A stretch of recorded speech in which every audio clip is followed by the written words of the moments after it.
ना कभी हमने यूके सिंह को अपना परिचय बताया। हम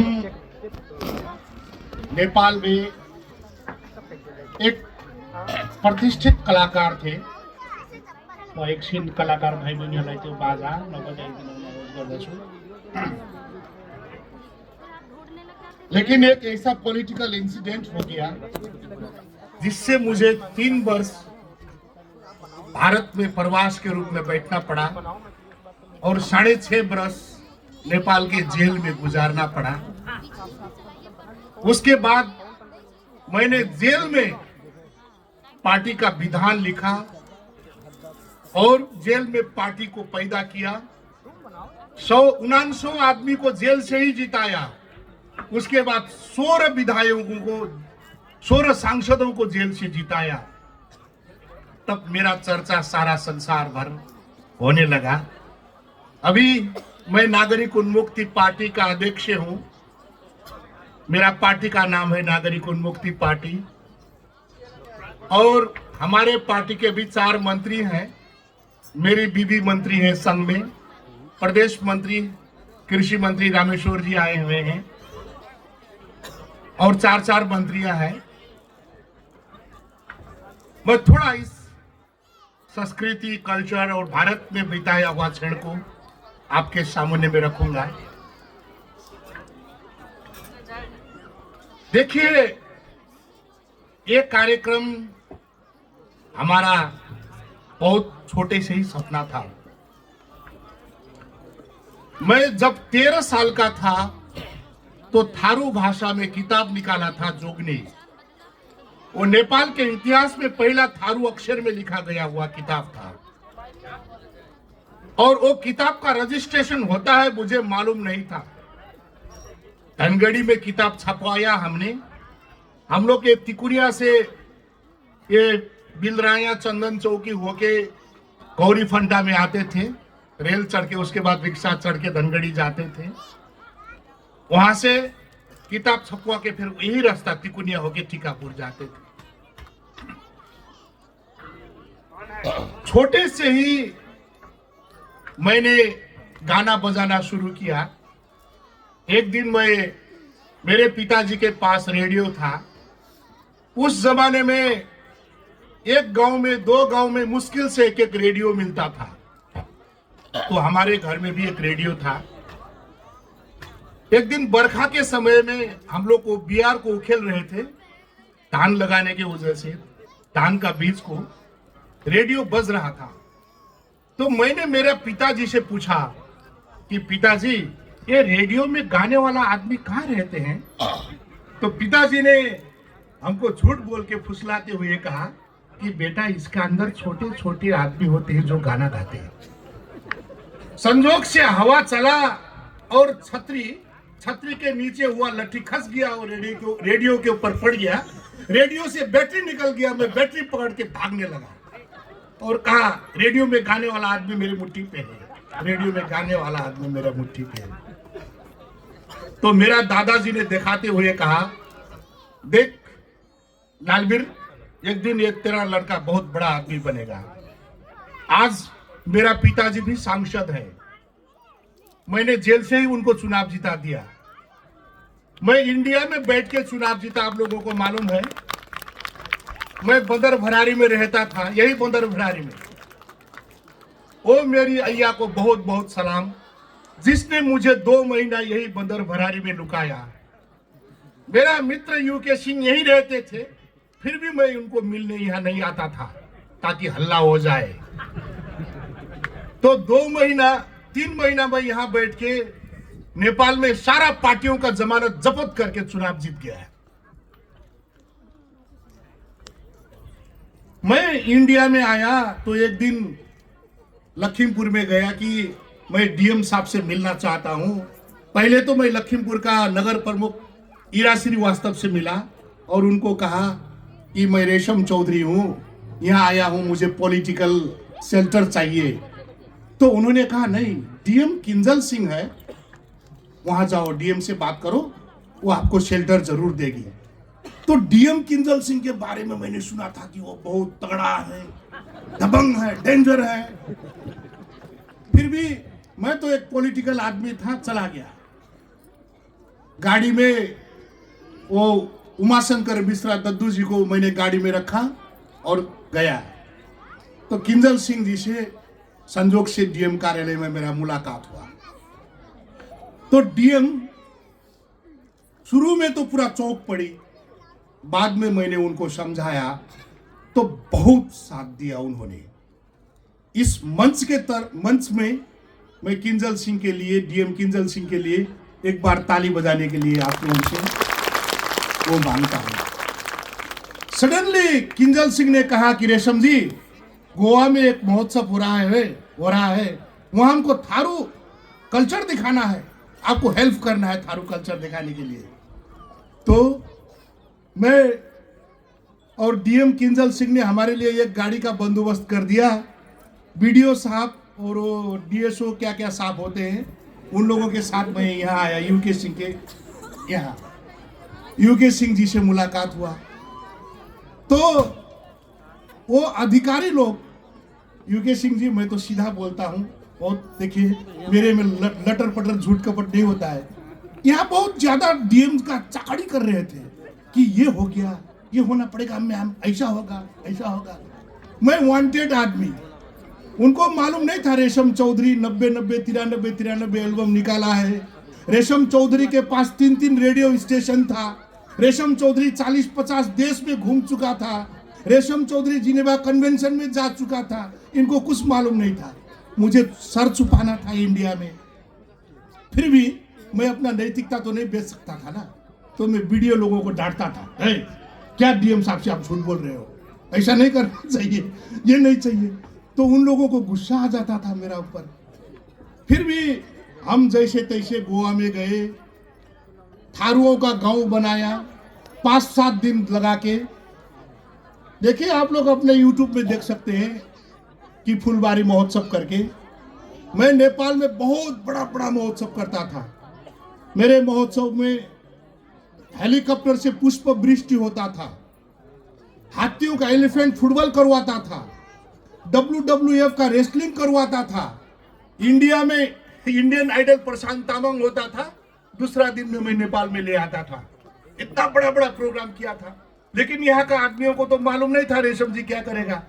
फिर भी हम लोग गोवा गए। यहाँ का नाचने वाला का कल्चर उतना स्ट्रांग नहीं था, तो नेपाल से हमने हेल्प किया। हम लोग 50-60 लड़कियों को नेपाल से लाके, डांसर लोगों को ले जाके गोवा में गया। यूके सिंह बेचारा बहुत हमारे साथ में। हम लोग ने सब घर बनाया, जैसे तैसे लीप पोत किया, सजाया।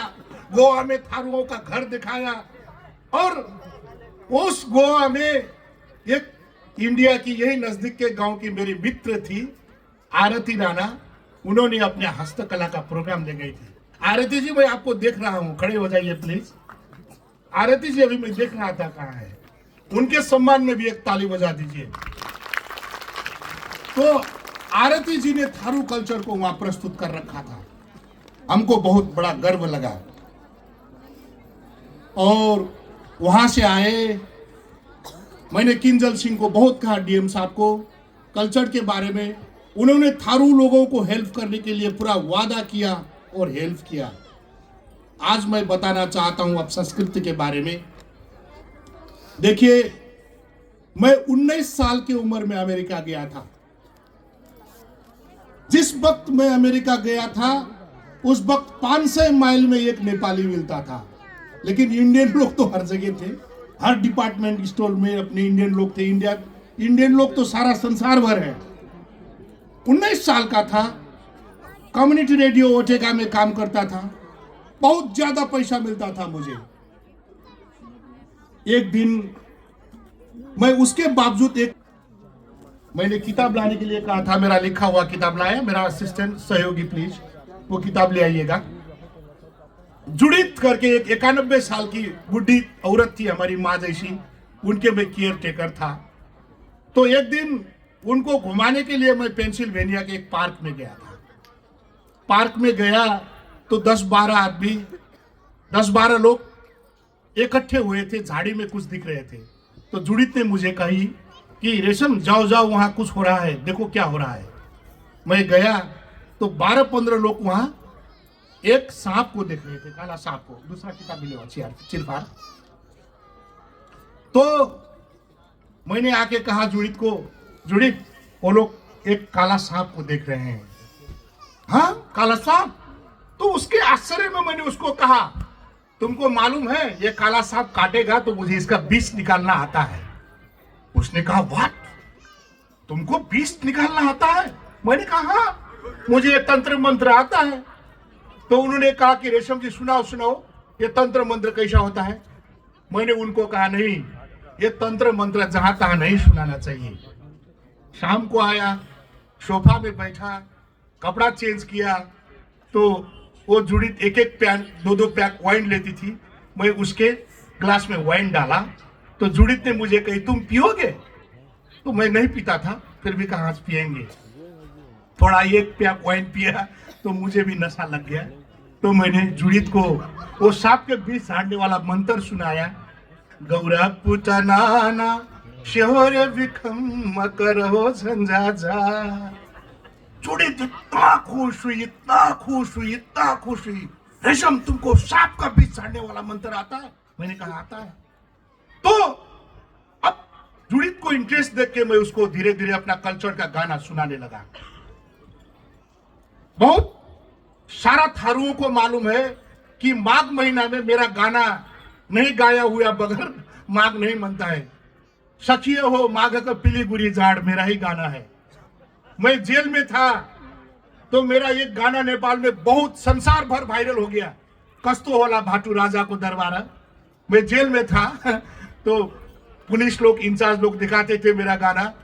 संसार में 2.5 करोड़ टिकटॉक बना था उस गाना का। तो वो मुझे कहने लगी और मैं उनको मैं हमारे कल्चर के बारे में कहता था, बताने लगा, जानकारी देने लगा। तो जुड़ित ने कही मुझे, रेशम आप अपने देश नेपाल में जाओ, यहाँ मत बैठो, एक कैम्ब्रिज, हार्वर्ड, ऑक्सफोर्ड सब दिखावा है, या कुछ नहीं होता है, क्या पढ़ोगे? अंग्रेजी जानना ही पढ़ना होता है, कुछ जानना है नहीं जाओ, तुम जाओ नेपाल जाओ। तो मेरे मन में भी धीरे धीरे नेपाल आने का अभिलाषा पलाने लगा। कुछ महीने बाद मैं नेपाल आ गया, काठमांडू में आया। फिर काठमांडू में रेडियो नेपाल और टेलीविजन में मेरा बहुत बड़ा पोस्ट में जागीर था। मेरा इंद्रेणी फिल्म्स था, खुद का फिल्म कंपनी। और तो ये सब बेच के फिर मैं सुदूर पश्चिम टीकापुर में आया अपना रेडियो स्टेशन खोलने के लिए। नेपाल में mid western and far western part of Nepal में सबसे पहले 3 रेडियो स्टेशन मैंने ही खोला था। तो यहाँ आया और थारू कल्चर के बारे में सब अध्ययन करने लगा। मैं आज यहाँ विशेषतः बताना चाहता हूँ दोस्तों, मेरे भाइयों, मेरे साथियों, संसार में सब चीज मिलता है, संस्कृति नहीं मिलता है। आज अमेरिका बार बार हरदम रोता है। अमेरिका में भी आदिवासी लोग हैं, रेड इंडियन लोग बहुत रोते हैं, कहते हैं रेशम जी बचाओ, save the your culture, save the your culture. हमको गर्व होता है। आज मैं एक आदिवासी का नेता हूं संसार में। मैं कुछ दिन पहले चियांग माई में गया था, तो चियांग माई के महाराज ने हमको कहा, सारा बहुत बड़ा प्रोग्राम आयोजन किया गया था, मेरा बारे में इतना बड़ा फाइल होना था। उन्होंने भाषण करते वक्त कहा मंच में कि नेपाल में एक आदिवासी का लड़का है जिसने जेल में पार्टी जन्माया और आज सरकार चला रहा है। वो लड़का असली आदिवासियों का राजा है। और उन्होंने अपना कपड़ा उतार के मुझे लगा दिया और पूरा चियांग माई घुमाया। आप यूट्यूब में देख सकते हैं। हम इस चुनी में नेता बनना उतना ज्यादा अच्छा सपना नहीं रखते हैं। आदमी लोग कहते हैं रेशम जी आप प्रधानमंत्री बन जाएंगे, राष्ट्रपति बन जाएंगे, फलाना बन जाएंगे, लेकिन हम हर दिन हर रात संस्कृति के लिए रोते हैं, खोजते हैं, सोचते हैं। आज नेपाल में हमारे थारुओं का तंत्र मंत्र संस्कृति का सबसे ज्यादा अध्ययन किसी के पास है तो अध्ययन हुआ आदमी में मैं एक हूं। आप लोगों को मालूम है कि कि आप लोग कहते हैं महाभारत हमारा है। महाभारत किसने लिखा? आप लोग कहते हैं व्यास ने लिखा। मैं कहता हूं महाभारत व्यास ने नहीं लिखा, महाभारत थारुओं का पुरखा ने लिखा। हम महाभारत का एक एक अंश आपको भी थारू भाषा में सुना देंगे। हमारे महाभारत में, थारुओं के महाभारत में जो इतिहास है, आपका व्यास का लिखा हुआ महाभारत में वो इतिहास नहीं है। बेबुरी बिना एक झमकी उड़ावई, बिना बूंदी पाऊ तुहार, घनपत घन रे सुगवन कही थोर, हिरदबई समोती देहो बहुराय, भगमोती शरण लिहबु तोरे नाव, देखी धर्म देवी बंदलवा। दशहरा का समय था, मैं जेल में था, यही गाना गाता था। कोरोना में लॉकडाउन था, ये गाना गाते गाते गाते गाते मैं एक पॉइंट पे स्टॉप हो गया। राजा जीरी जो धन कह जब गई, शकुनी मामा जोरोर उपाय, मैं कैसा भैना जोरोर उपाय, जिही मगरौ राजा उत्तिम खार, रौ बेदुरपति लैयान, जे कर नाउ धन राजीव देव। तब मैंने वादा किया, नहीं रेशम, अब तुम जेल से बाहर निकलना है तो तुमको कुछ करना पड़ेगा। फिर मैं जेल में विधान लिखने लगा। जेल में लिखने के लिए कलम नहीं मिलता है नेपाल में, इंडिया के जेल में क्या है मुझे मालूम नहीं है। तो मैं मेरे दोस्तों से जैसे तैसे पेन मांगा और मेरे सिगरेट पीने वालों दोस्तों से उसका खोस्टा मांगता था, और पेपर के बचा हुआ साइड में मैं विधान लिखता था, घोषणा पत्र लिखता था। ऐसे हमारा नागरिक उन्मुक्ति पार्टी जन्मा। हर सोमवार को अपने देवताओं को धार देता हूं। मैं सिखाना चाहता हूं कि थारुओं का देवता क्या है, कैसे थारुओं का कल्चर बचाया जाए, कैसे थारुओं का संस्कृति बचाया जाए। हम लोग, नेपाल और भारत का रिश्ता इतना नजदीक का है कि इंडिया में 16 फिल्म बनता था और नेपाल में हमारे पुरखा लोग 16 फिल्म का नाटक बनवाते थे। अब यहाँ 16 फिल्म बहुत ज्यादा चर्चा था। हमारे वहां पुरखा ने गाना बनाते थे, चारों दिशा में घूमे रहनु हो, नहीं पैनु गब्बर के हाल, आई हो 50,000 रुपये यारे भल्ला धरनो इनाम। गब्बर का वो रामगढ़ का इतिहास नेपाल में हमको भारत लोगों ने सिखाया। भारत में बैठे हुए आदिवासी मेरे मित्रों को भी मैं कहना चाहता हूं, कृपया संस्कृति बचाइए। अभी मंच में है, यहाँ नेवारी संस्कृति आया है। मेरी बीबी भी नेवारी है, मेरी बीबी श्रेष्ठ है, रंजिता श्रेष्ठ। एक काठमांडू का एक अनुसंधान कहता है कि नेपाल में रहने वाले, नेपाल के जितना भी नेता लोग हैं, इन समुदाय से छल करते हैं और इनके चेली बेटियों को शादी कर लेते हैं और काठमांडू में रह जाते हैं। ऐसा नहीं है, संजोग से मैंने नेवारी में शादी किया, मेरी बीबी अभी नेवारी है। इनके पास बहुत ज्यादा संस्कृति है, ये लोग ने यही बचाया रखा है। इंद्र यात्रा इनका है, भोटे यात्रा इनका ही है, घोड़े यात्रा इनका ही है। देखिए, नेवार का संस्कृति भी आप लोग ने इस गांव में देखने को आप लोगों को मिला। इस वजह से इस आयोजक कमेटी को भी बहुत बहुत धन्यवाद। मुझे लगता है मुझे अब ज्यादा नहीं बोलना चाहिए क्योंकि बहुत लोग हैं। अब आप लोगों को नृत्य देखना चाहिए। मैंने अपने जीवन में 17 किताब लिखा हूँ। मेरे म्यूजिक में साधना सरगम, अलका याग्निक, सोनू निगम, प्रीथा, दीपा, उदित नारायण सब लोग ने गाए हैं। आप लोग सब लोग अपना YouTube में देख सकते हैं। तो मेरे गाड़ी में थोड़ा किताब था। मुझे यहाँ के माननीय सांसद और यहाँ के सीडीओ साहब और हमारे मित्र यूके सिंह, एक किताब कृपया मंच में आके ले लें। एक इसका, आइए सीडीओ साहब, ये बहुत इंपॉर्टेंट चीज है।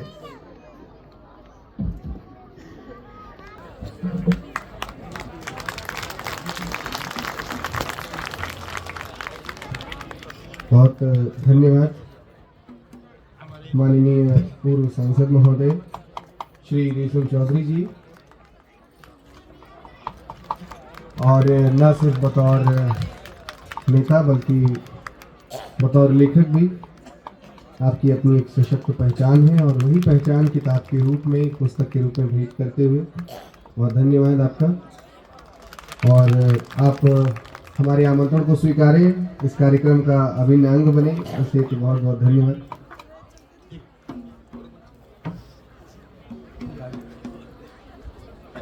और हम चाहते हैं, अब एक जाते जाते एक एडवाइस देना चाहते हैं। देखिए,